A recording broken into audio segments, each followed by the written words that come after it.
Hi class, this video is to tell you how to do program number 3. It is to build a recursive descent parser for an expression grammar. But we're going to practice for just a minute and learn the technique on this simpler grammar. This grammar makes strings well, you'll see. I don't know how to describe the language in words. You'll just have to figure it out as we go. Alright, so what's the alphabet? Look for little letters in your grammar. Whoops, hold on a second. Look for little letters and you will see that our alphabet contains this P and that D. These are not in alphabetical order. That A. And look here. There's a left bracket. In this grammar, that's just another symbol of the alphabet. So we have left bracket and right bracket and little O. And then look down at the T rules and you'll see I and C and N and T.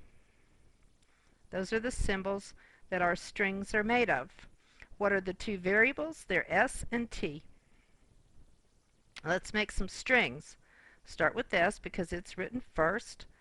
And let's go for the shortest strings we can make. Well, S can make a length 2 string right there. This one has more than 2. Let's change S to T and then use these two. So S goes to T and then T can go to I. And I is one of the strings in our language. S can go to T and then T can go to C. So C is another length 1 string in our language. Now we said one of the length 2 strings can be made directly from S. I believe that's the only length 2 string that we can make. I see a length 3 string we can make by going S to T and then to NTN. There's a length 3 string. Now if we use the last S rule, we will get A, left bracket, and then some sort of a T thing, and then an O, or a right bracket, and then an O, and then some sort of an S thing. So let's change that T here to an I. Then we'll have A, left bracket, I, right bracket, O, and now we still have this S that we need to get rid of in our working string so we can finish the job. Let's pick a PD. A, left bracket, I, O, PD. So that is another string that this grammar can make. Before we can write a recursive descent parser, our grammar has to be of the type for which it's always possible to know which rule to use next. So let's write down a string that our grammar could make and then try and make that string using the rules of the grammar. So I'll just do this part in my head. I know that I can make strings that start with A and then left bracket and then C, right bracket, O, and then A. Oh, sorry. Oh, yes, that's correct. Because I'm going to use S again and use that last rule. A, left bracket, I, right bracket, O, PD. Alright. Now, at the beginning, when you're trying to use an S rule, is it clear to you which S rule you need to use? The first letter in your string is A. So, should you use the first S rule, the second S rule, or the third? And I'm sure you're saying you should use the third. And so, you would use the rule that gives you A, left bracket, T, right bracket, O, S. And now look, you have written down in this rule or this working string here the first 2 characters of the string you're trying to make. You've got the A and you got the left bracket, and it's time to replace that T. And look what you need. You need a C right there. So is it clear which T rule you need to use? Well, yes, it is. There's only one T rule that gives you that C. That's the kind of thing our grammar needs to be able to do for us in order to use this technique. Now we still have this S here to get rid of, but look what we've achieved. We have a C here, we have a right bracket, we have an O. What's the next thing we need? An A. And we have an S that we have to work with to get that A. And so you look at the S rules, and there's only one of them that starts with that A, so you know you have to use that one. That's what our grammar needs to allow. One choice only when you're looking for which rule to use. And we get this. We say, okay, now how much of our string have we written down so far? All the way to this square bracket, which is right there. And what do we need next? We need that I. And we have a T with which we have to get that I. So one of the T rules needs to start with an I, and it does. Matter of fact, I is the only thing. But all we care about is what it starts with when we're looking to see if we can get our next letter. So now we're all the way out to what comes after that O is a P. And we need an S to give us that P. Well, there's a S rule that starts with a P, so we choose that one. And that will end this whole process.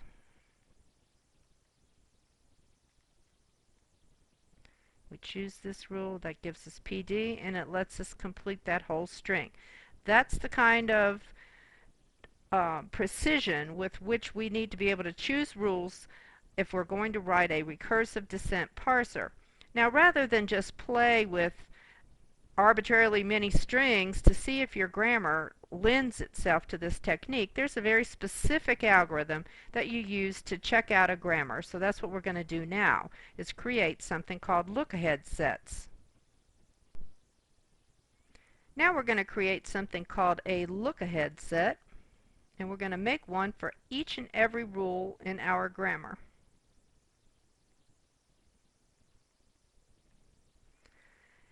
If a rule has a right-hand side that starts with a terminal, then that terminal is all that you put in the lookahead set for that rule. So this rule right here, the PD, has a lookahead of P. What that means is if that's the character that you need to see next in your, or that you have in your string that you're trying to make, then this rule is the one you should pick.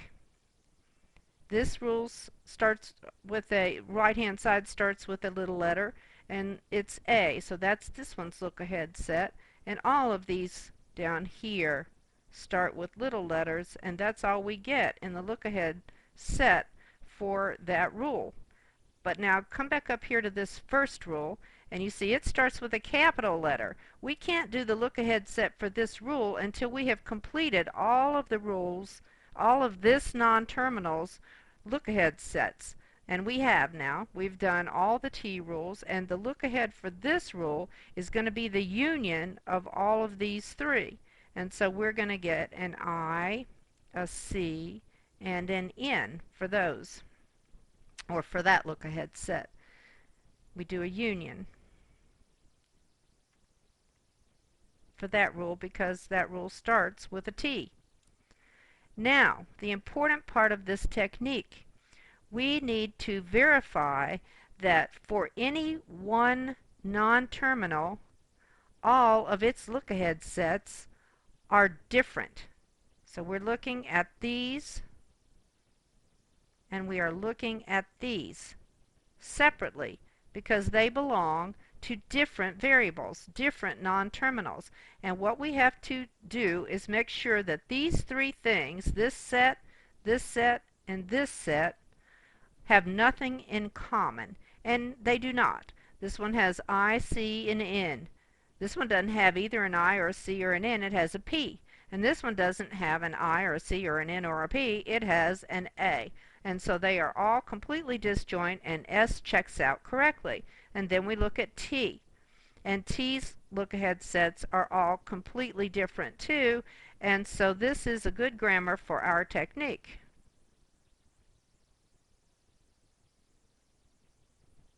Now let's talk about how you write a parser. Do you remember the lookahead sets for the S rules? If you don't, I put them in comments in this function right here. This is a C++ function. I want to point out some things about it to you.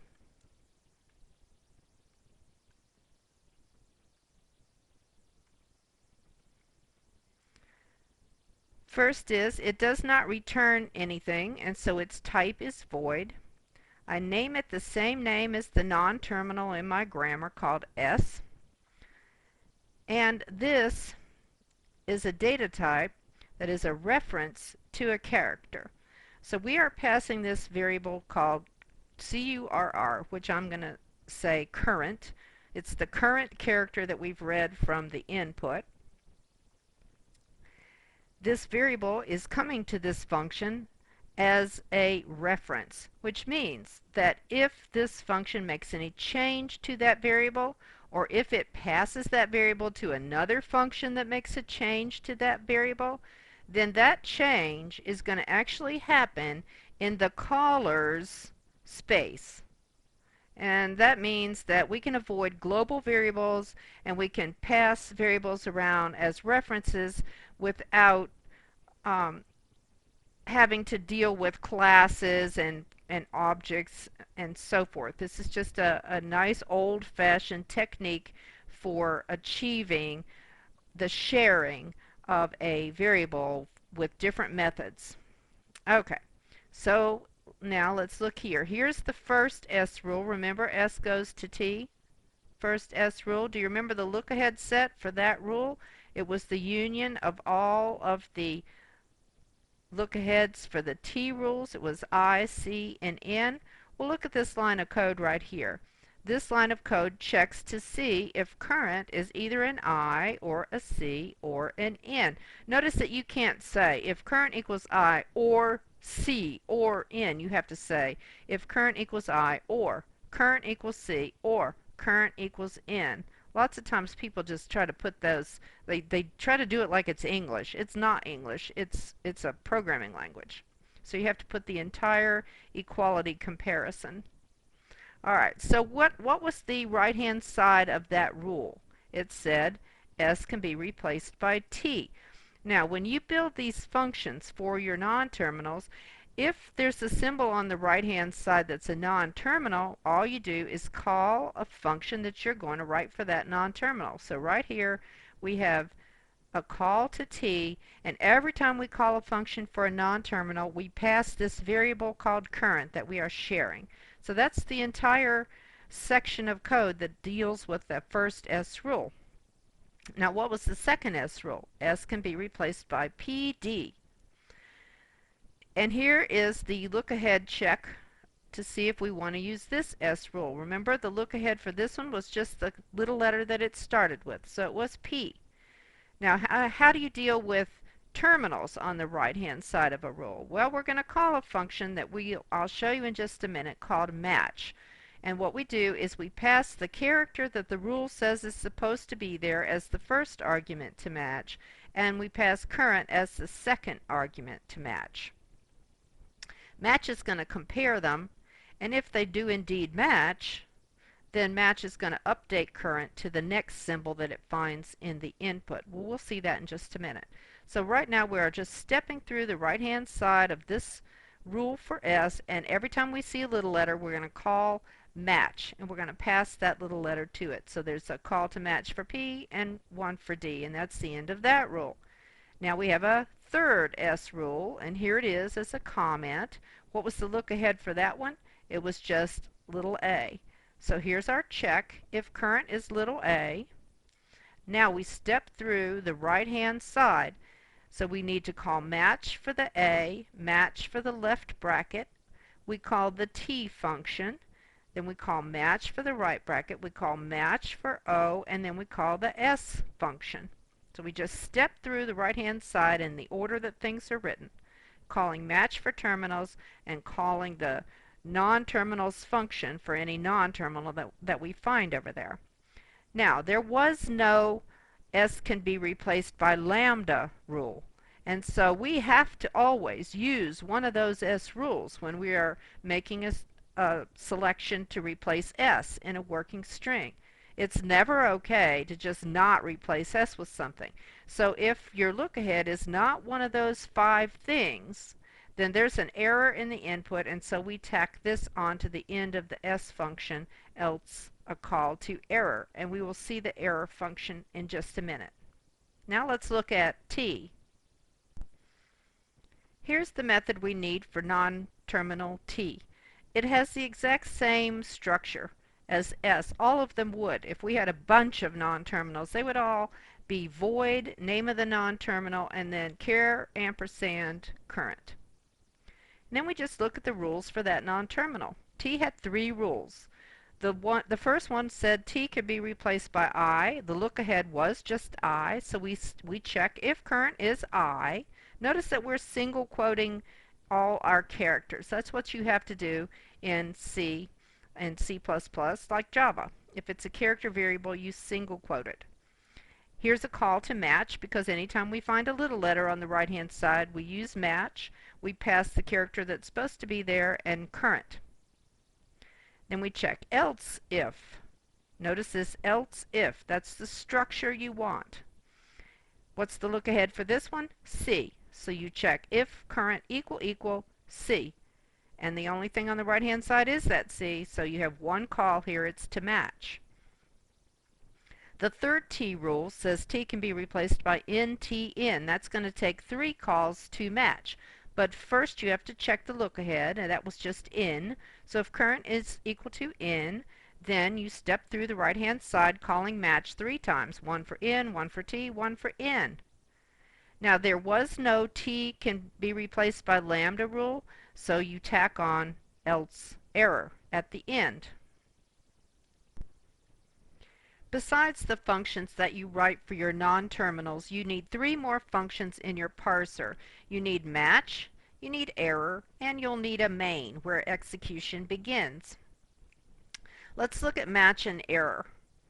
Here's the way that you will write match in both this sample parser and in the one that you write for the expression grammar. Match receives 2 characters. The first one, notice, has no ampersand right there. This is coming in call by value. Remember how we called match? We passed it a hard-coded character constant, like P with single quotes around it. So lookahead is just going to get a copy of whatever we pass to it. If we pass a P, then lookahead will be a P. This is current, coming in call by reference. That's so that match can make a change to current. So here's what it does. It compares current to the one it received as the hard-coded constant, lookahead. If they are the same, and by the way, this current is being read from the input. This parser is going to be a program that asks the user to type a string, and when the user has done that and has pressed return, then our parser is going to read that string 1 character at a time. And it is going to put that character that it reads in this variable current. This is where current is getting updated. If the character that was in current matched the character that was supposed to be there according to the grammar, then we get a new character from the input. We're picking off characters one at a time. This cn.get is how you read 1 character in C++. And you pass it a variable, and you're passing it call by reference. cn.get receives the variable call by reference, so it has an ampersand in its argument list. And it will update this character and change it to the next one in the input. And so this is where you're updating your lookahead variable. If they do not match, if this is false, then match calls error. Now what does error do? Oh, it's a not friendly kind of error method or function that we're writing here. This is how you write something to the output stream in C++. You say cout, and then you use this operator. It's 2 little less thans right smack together. Don't put a space in there. And then you put what you want to say to the screen. This is just a string. You double quote strings in C++, just like Java. And then you put another operator. You can put as many of these as you want and string a bunch of things together that you want to write out. And then you put this special word, ENDL, stands for end of line. So you just want the cursor to go down to the next line after you say syntax error. And then this just quits the program. It just ends all processing. So if there's a mistake in the input, the program's just going to quit. Say error. Say syntax error, and then quit. Now let's look at main. Here we see main. In C++, you want to write your program so that it returns a 0 to the operating system if the program is correct. And that means I have a mistake right here. Before this program ends, it really ought to say, let me get a brush, it really ought to say return 0. 0 is the number you return if all is well in your program. Back in error, we returned a 1 to the operating system. We said exit with a 1 in parentheses. You can return anything you want other than 0 to the operating system to mean some mistake happened and the program ended in a not so pretty way. If you have a bunch of places in a program where you exit, you can give each one a different number, and then you can catch that number using the Unix command that's appropriate for that, which I forget right now. But that way you'd know which mistake occurred in your program. So you can have different error codes in a program. But 0 means no error happened, and I left that out of this main. So put that in, please. You can also, in a C++ program, or C, read in arguments from the command line. We're not doing that here, so our argument list to main is empty, and I like to be explicit about that and put void. Alright, now let's look at main. This is where we declare current. Current is the most important thing in our program. We're passing it around everywhere. And that is the character that we're using to read from the input stream. This is where it gets declared. And then it just gets passed around to everybody else. So we declare that variable, and then we tell the user to give us a string. This is a cout statement. You've seen those before. Notice I put a couple of spaces right here so that my cursor on the screen is not right exactly by that colon. I think it looks better if it's not right by that colon where the user starts to type. And notice I didn't put an end L here because I want the user to type on the same line as that prompt that I've given him or her. So that's the entire cout, and then I read the first character that the user types into current, and that gets everything started. Then I call the starting non-terminals function. In this case it's called S, so I just give a call to S. And then everything begins, and S and T get called and match and error, hopefully not error, but anyway it could. And eventually, if no error does get called, then control will pass back to main.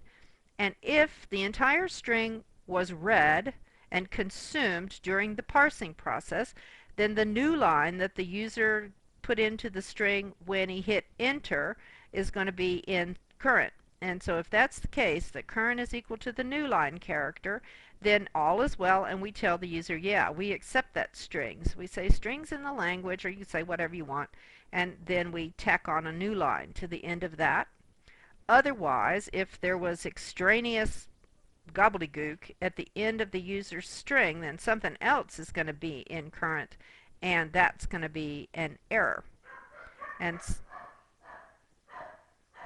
I don't know if you can hear those dogs barking or not. Hopefully not too badly. Anyway, then we have this return 0 that we have placed there, and main ends. Now let's look at the grammar that you will be writing a parser for. First we're going to see it in a form called Backus-Naur. This is how, if you open up a professional's book to learn a new language, you may see that new language given to you as a grammar. Occasionally that happens. Not so much in textbooks, but in books that are more succinct, that are meant for people who already know how to program, and they're just showing you the syntax of a new language, you'll often see a grammar for that language. And this grammar has certain symbols in it that are meta symbols. This square bracket and this square bracket, it's not part of the alphabet here like it was before. These mean certain things. Square brackets in a Backus-Naur form grammar means 0 or 1. You put square brackets around something that's optional. You put curly braces around something that can be there 0 or more times. So it can be repeated. these symbols just make it easier to describe a grammar in a very terse and succinct way. Otherwise, you have to have more recursion in the grammar, and it's just a little bit uglier. People like Backus now, they understand it well. And so, what does this grammar generate? Let's take a look at that. Our non-terminals are expression, it's abbreviated, term, factor, add op, which means addition operator, mul op, multiply operator, number, and digit. Now what kind of strings does this thing make? Those strings have an optional add op at the beginning of them. So the strings could start with a plus or a minus. Don't have to, but could. That's what the square brackets tell you. After that, you must have a term. A term is a factor after which you can have a multiply operator and another factor, and then a multiply operator and another factor, and then a multiply operator and another factor, but you don't have to have any of these. So you can have as many as you want, including 0. That's a term. Now after a term, which might have some multiplies and divides in it, you can, in your expression, have more addition terms. And so you have a plus another term or minus another term, and so forth. So we have terms and we have factors. What are factors? Well, a factor is either a number. Let's look at number. What kind of numbers? Oh, our numbers are integers. Look, they are at least 1 digit, but they might be more. So it's 1 and 0 or more. And what are digits? These things. So we have integers here. There's no decimal point anywhere around here. So our numbers are just integers. A factor can be a number, or look, a factor can be an entire parenthesized expression.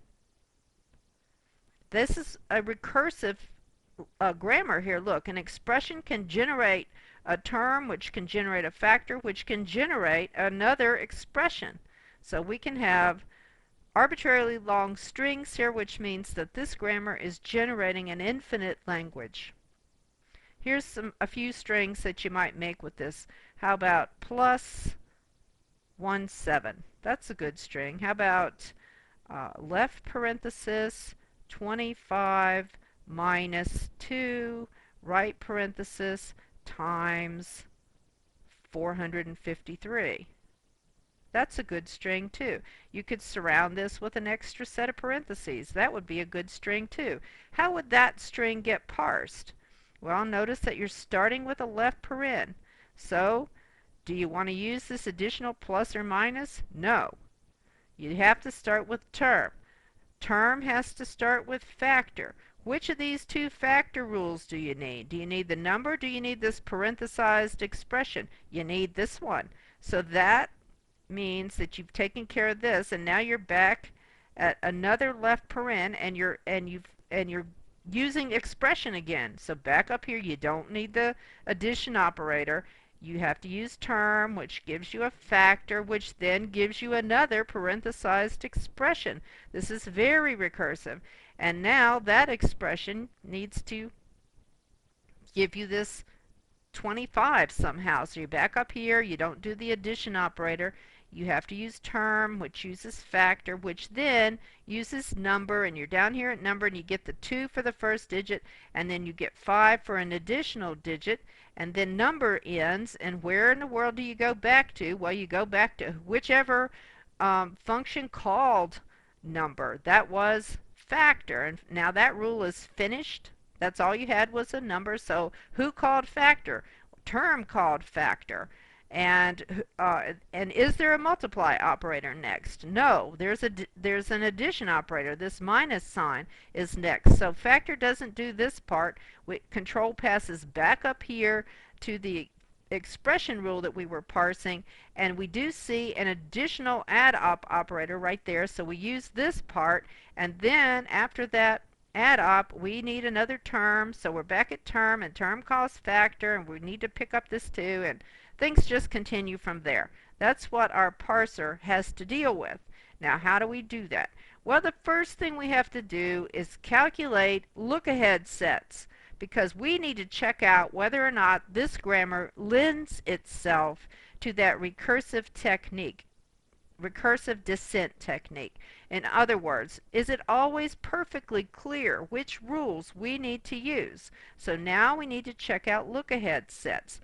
But you know, these Backus-Naur meta symbols, the curly braces and square brackets, they make that a little tough. So what we are going to do is change the grammar from a Backus-Naur form grammar to a context-free grammar form.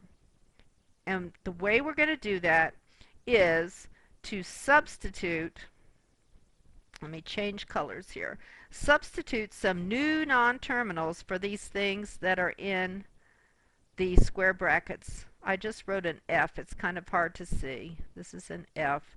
I'm going to make up a non-terminal called F that's going to deal with this addition operator that's optional here. I'm going to make up a new non-terminal G to deal with this piece that uses those meta symbols. This piece right here in the term rule, I'm going to make up a new non-terminal called H, and this piece down here in the number rule, I'm going to make up a new non-terminal called I. Now, if something is optional, the way this add-op is here, if it uses square brackets, then it's either going to be there or not. And so I'm going to say that one of F's rules is an add-op, because that's what you see in those square brackets, and the other is lambda.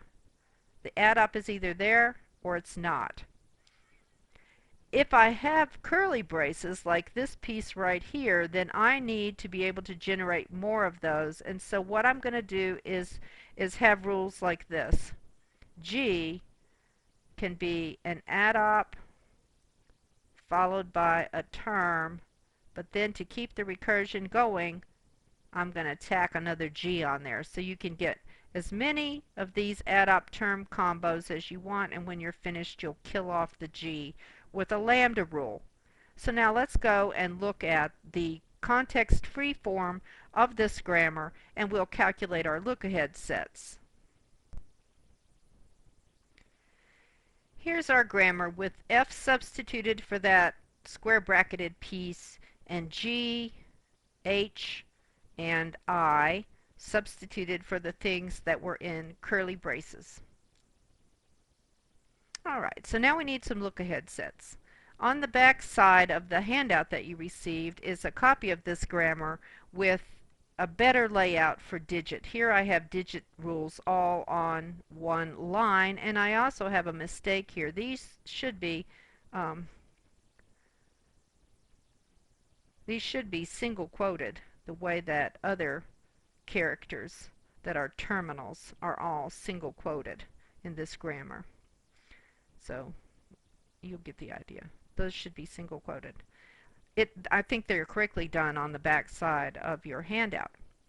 So let's go through and do all the easy look-ahead sets first, and those are the ones where the rules right-hand side starts with a terminal. So let's find those. Let me draw a line across here so that, well, I could have done a straighter line. Let me try that again. That's better. Alright, that just helps keep things lined up a little bit. So this look-ahead set is easy, and I'm not going to single quote. It's hard enough writing with this implement I'm using here without making too many little marks. Okay, this one is minus. This one is multiply symbol. And this one is the divide symbol. Those are easy because the rule's right-hand side starts with a little letter. Oh, look, there's one too. It is a left parenthesis. Now I see all these digit rules, and if they were on separate lines, like they should be and like they are on your handout, they each have a look-ahead set that is one single character too. You have 0, you have 1, and all the others. So you can add all of those. Now let me draw another line across here, just to help keep things lined up. And I'll put one here.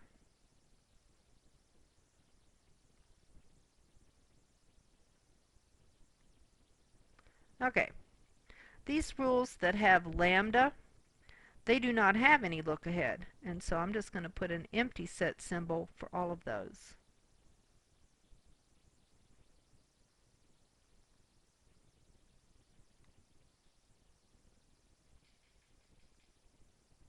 Okay, I think I got all of those.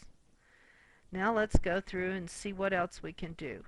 Expression starts with an F. Have we finished all of F's look-ahead sets? No. So let's see if we can. What's this one? This is add-op. Let's go look at add-op. Have we finished all of add-op's look-ahead sets? Oh, yes, we have. Add-op has two rules. One's look-ahead is plus, the other is minus. We need to do a union of those, and we need to use that up here because this rule starts with add-op. And so F can be replaced by add-op. That rule has a look ahead of plus and minus, and so does this G rule right here. G's rule starts with add-op, and so we have plus minus for that look ahead set too. Now, let's go back up here. We can do expression. F gives us plus minus. Oh, but look, this F has an empty set. That means that this F might not be there, and so an expression can start with a term. So we have to not only have F's look-aheads in expressions look-aheads, we also have to have terms look-aheads. Have we finished term? No, we have not. So we have to come back to that, and we have to come back to expression. What about H? This first rule starts with a multiply operator. Have we done all of those? Yes, and they are slash and splat. So that is going to be the look ahead that we get right here. There's splat and slash. What about this factor rule? We've got the look ahead for that rule, but not for number. Have we finished all of number? No. So we'll have to come back to that factor rule. What about this number rule? Number starts with digit. Have we done all the look aheads for digit? Yes, we have. And so numbers look ahead is going to be the union of all of the digit look aheads. And so we get all possible digits for the look ahead of that rule. Same for this rule because it starts with a digit.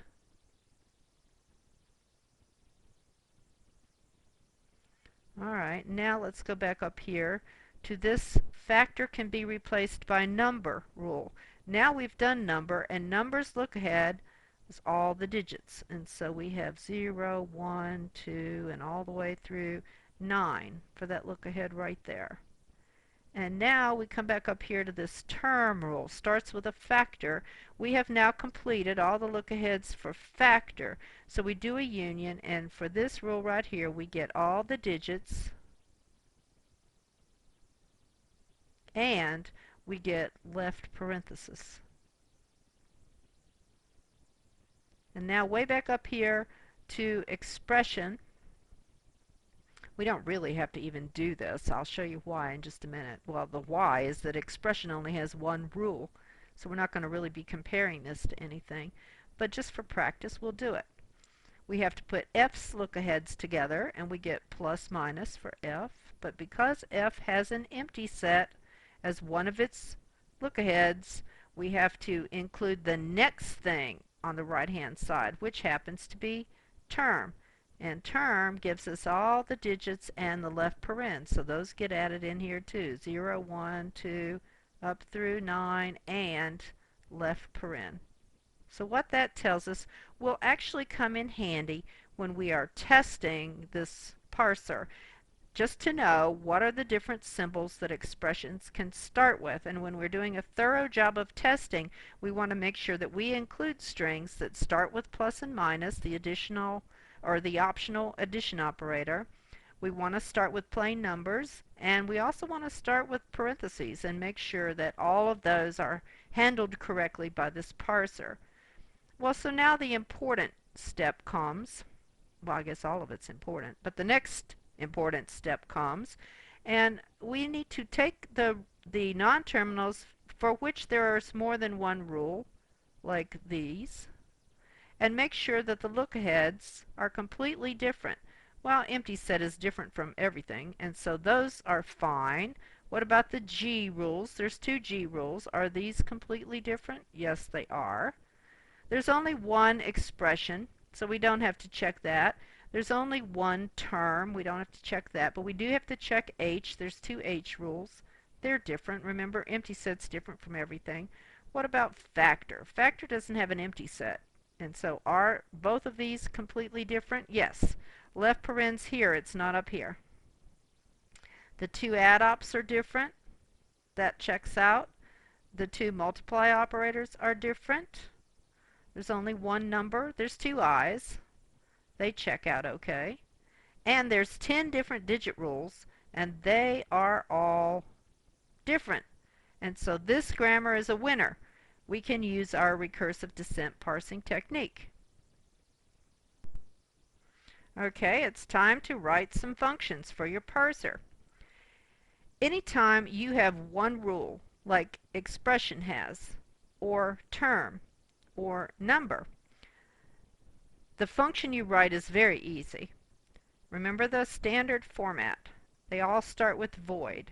Then you use the name of the non-terminal, and then you pass current, call by reference. So it's char ampersand current. I put my starting brace up here typically, but you can put it right there if you like. Now all you do is you step through the right-hand side of the rule. You call match if there's a terminal, and you call the function for a non-terminal.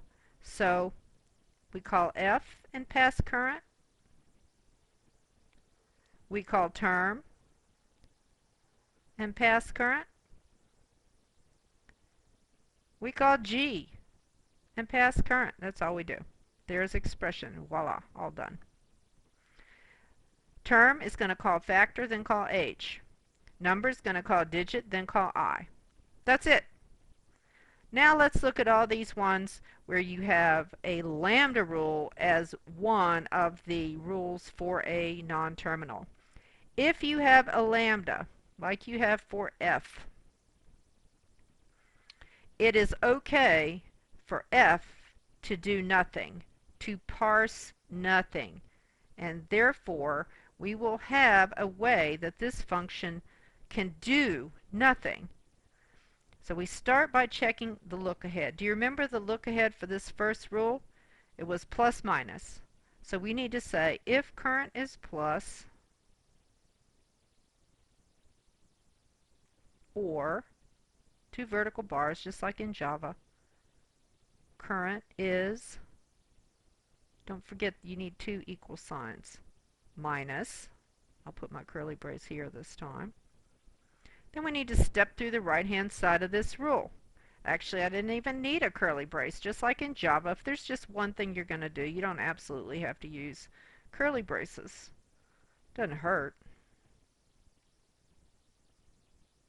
So there's the right-hand side of that rule. And what I do to give f a way to do nothing is not tack on the else error that I would tack on if f had more than one rule and none of its rules was lambda. So what I do is just end that method, that function. And so when control passes to this one, if current is not a plus or a minus, then there was no optional addition operator in the string. So f just goes back to its caller. It does nothing. G is going to be like that too, except inside its if, it's going to call add-op, then call term, then call G. It's going to have three things. H is going to be like that. It's not going to have an else error. Inside its if, it's going to call mullop, then factor, then H. Okay, now let's look at factor. Factor is going to be a bit longer, so let me clean up my writing area here. I'm going to work on factor. Okay. Whoops, I need my brush back. Factor starts out the same way as all the others. Void, factor, argument list.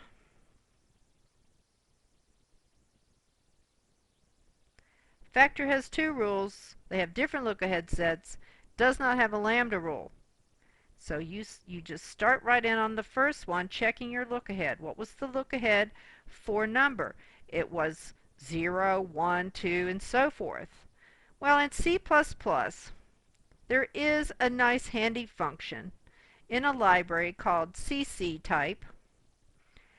And the name of this function is isDigit. And for us, this is going to come in mighty handy because otherwise it is going to take some typing to check the lookahead. We would have to say if current equals 0 or current equal 1 or current equal 2 and do all that all the way up to 9.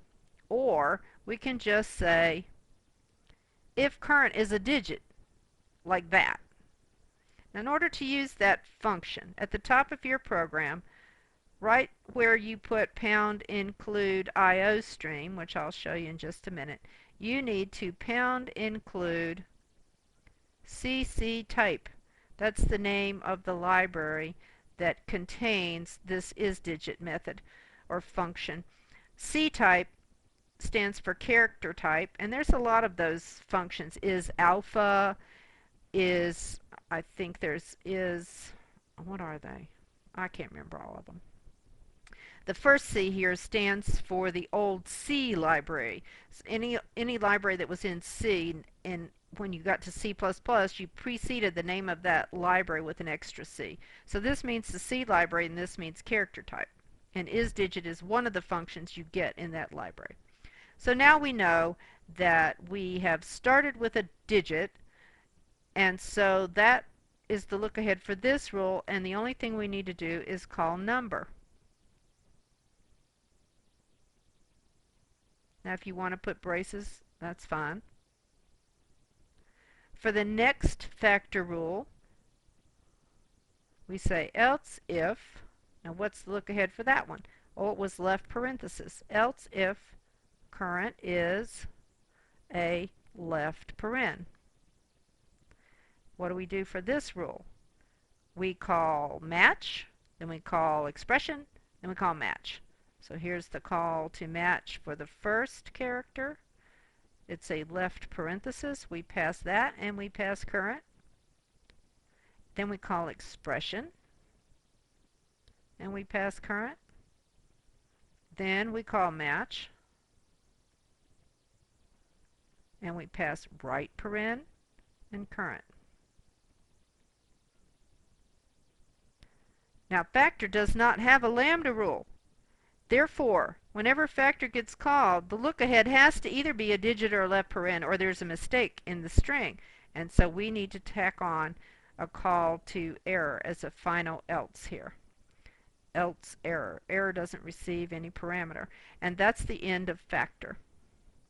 Now what else is left? All these are fairly straightforward. Add-up has if current is a plus, call match and pass it plus and current. Else if current is a minus, then you call match and pass it minus in current, and because there's no lambda rule, don't forget you need an else error.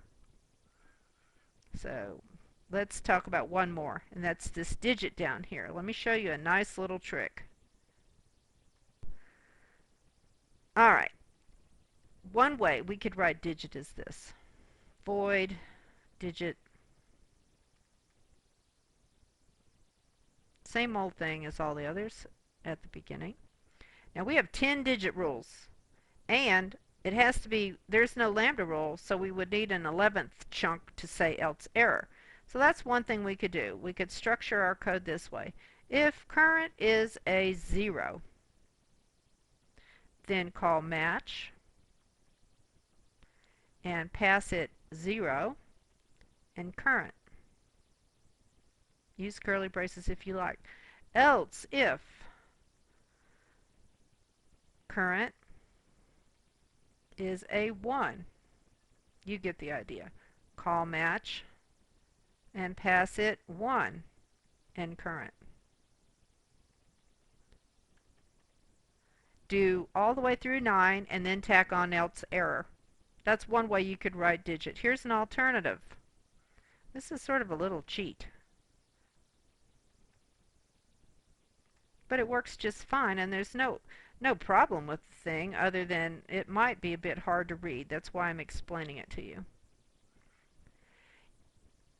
You can use that isDigit function to check whether or not current is indeed one of the 10 decimal digits.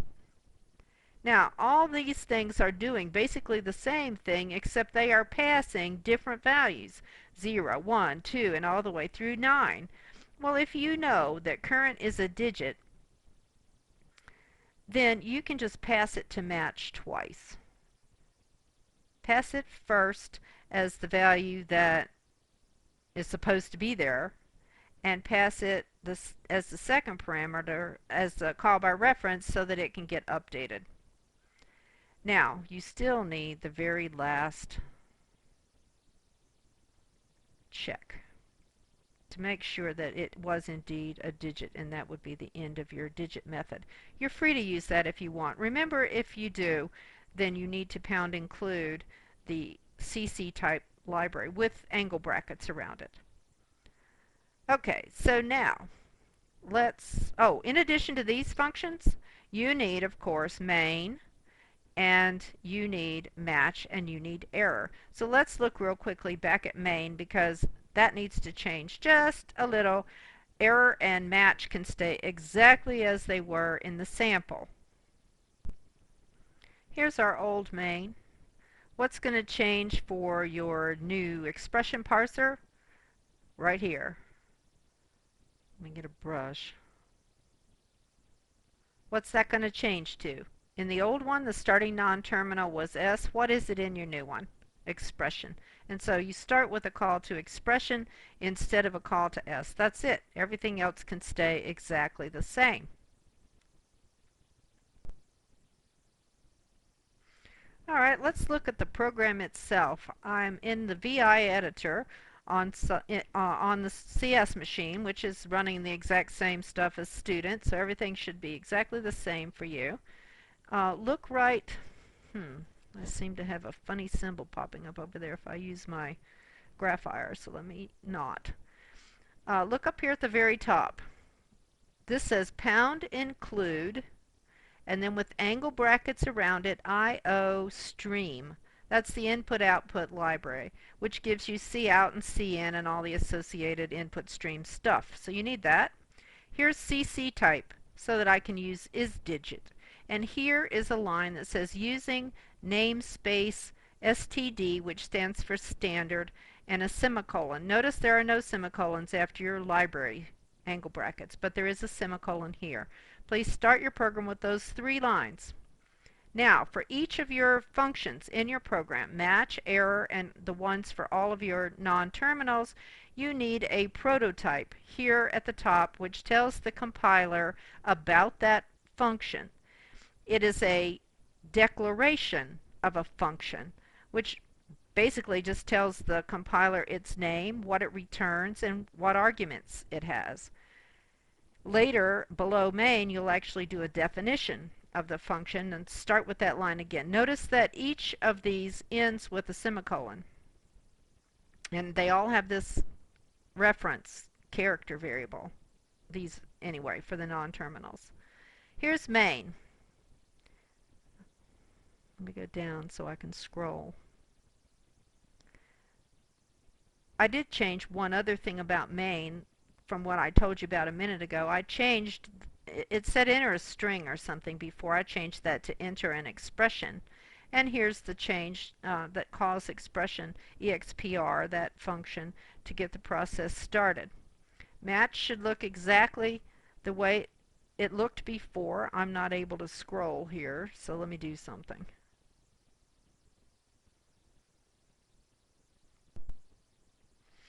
Match and error look exactly the way they did before. Here are the first few of your functions for non-terminals, expression, f, g, and so forth. So you type all those just exactly the way we discussed a moment ago when I was writing on the slide. And now I'm going to get out of the editor and show you how to compile. and then how to submit. Alright, here I am back at the command line. You can see I was in the VI editor just a minute ago, and the name of my program, at least what I called it, was expr.C. Now, if I want to compile that program, I can use G++, the name of the GNU C++ compiler, and follow it with just the name of the .c file. And if I didn't make any mistakes, then I get it compiled. And if I do an ls, you will see that I have this file right here called a.out. That is the name that the GNU compiler saves all C++ and C executables under. And it would override any previous a.out that I had in my directory. Overwrite it, excuse me. So, I don't really much like that. So what I do is give my executables their own individual names.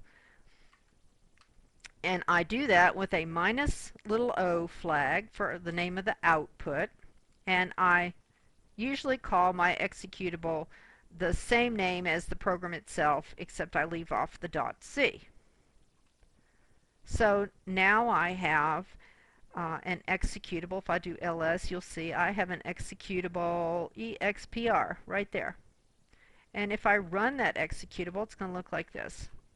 Enter an expression. Okay, how about minus left paren 25 plus 3 divided by left paren 452 minus 111,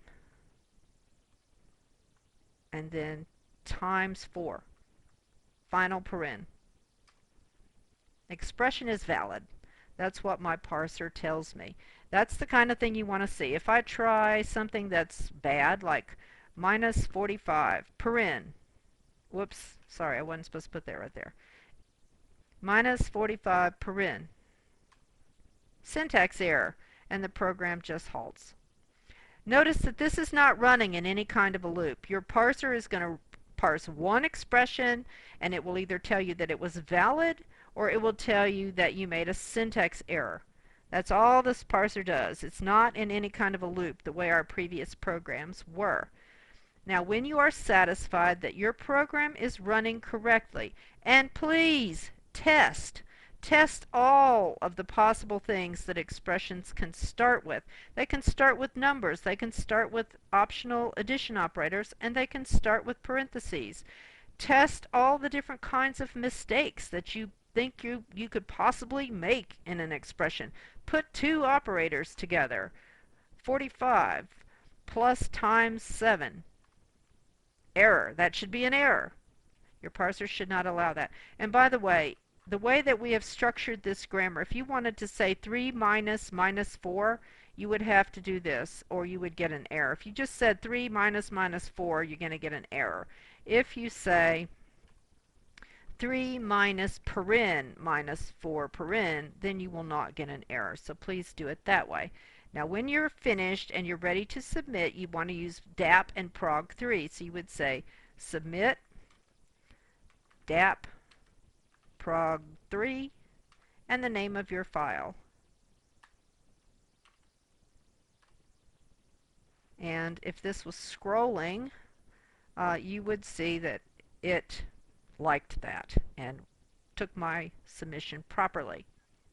Okay, I think that's all I need to tell you. Let me know if you have any problems.